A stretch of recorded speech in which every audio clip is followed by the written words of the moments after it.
One of the most frequently repeated commandments in the scriptures is, do not be afraid.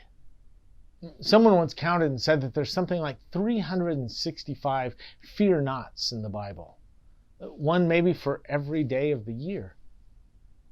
Maybe that's because the biblical writers fully understood the human condition and they knew just how much fear has this control over our lives, has this power to paralyze us. In 1947, W.H. Auden published a book called The Age of Anxiety. Now, if the 40s and 50s was the age of anxiety, then this must be the age of high anxiety. It is hard for me to overstate the level to which fear has this power over us, this way of controlling us.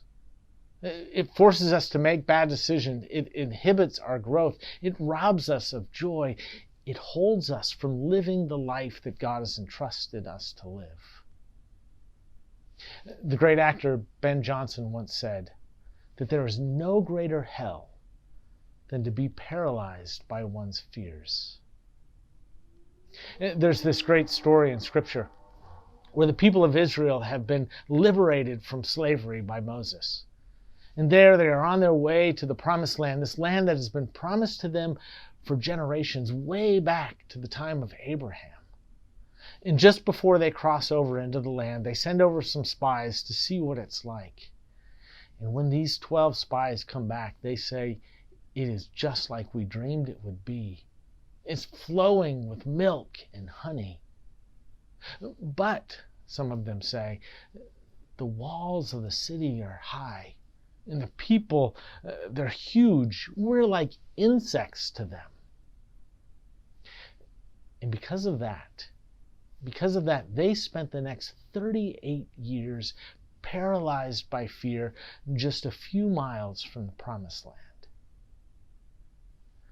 What about you? How does fear control your life? How are you paralyzed by fear and worry and anxiety? What is fear holding you from?